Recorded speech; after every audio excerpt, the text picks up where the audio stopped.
How often do you interrupt people in a normal conversation? Well, some people do it a lot, and some people find it really offensive. My name is Odin Cooper, and I'm here to talk about interruption used in dyadic conversation. It all depends on the person. Some people might find it really offensive and super rude if you interrupt them, and some people, like myself, don't mind all that much as long as it doesn't hinder and slow down the conversation or, derail the conversation and take it off track. It all depends on who you're talking to and the setting that you're in. The three things I'm going to talk about today are listening fidelity, interruption used in conversations, and the relationship with the person that you're talking to. My article is called A New Look at Interruptions, and it is about a study done that looks at interruptions based upon communication between multiple groups of people or one-on-one. My topic focuses around interpersonal communication and interruption. I referenced parts of the textbook, including parts from Chapter 1 and Chapter 8. The definition of interpersonal communication is the exchange of ideas or thoughts between two or more people using nonverbal or verbal methods. Listening fidelity is how well the message that the listener understands compares to the message that the speaker intended to convey. Interruption can be anything from completely changing the topic of the conversation to just interjecting with small things like I see or I understand or okay.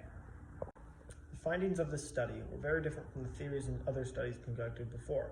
They found that interruption as a communication act actually helped to move the conversation forward and was more helpful than it was hurtful. My communication problem that I picked was interruption between me and other family members, particularly my mother. We both like to interrupt each other a lot in our sentences, and sometimes it seems to hinder our conversations, but other times it doesn't, it moves them forward. I wanted to do more research into this topic because I was interested to see how other people used interruption during their conversations and how it played out for them. During the research that I did during this assignment, I realized that interruption as a communication act is different for everybody.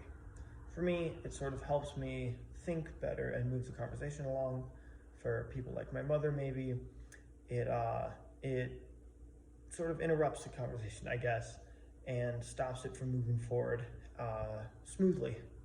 And I think that to take away from this, something you should think about when you go into a conversation, an interpersonal conversation, is what does this person think about interruption and just sort of communication acts in general, and how should I conduct myself during the conversation? Something to think about when you're having a conversation with someone is your relationship with that person. What will they think if you interrupt them all the time, if you interject them, if you cut them off? Will that be okay? Will it not be okay? It depends person to person, but it's definitely something to consider when having a conversation. Interruption can be a very useful tool when you're having a conversation with someone. It can help advance the conversation and help you understand it more. You just have to think about the setting that you're in and who you're talking to. Will they find it rude? Will they be okay with it? All of these things you have to think about before you use it. But if it all checks out and you're all good, it can be a great tool in a conversation.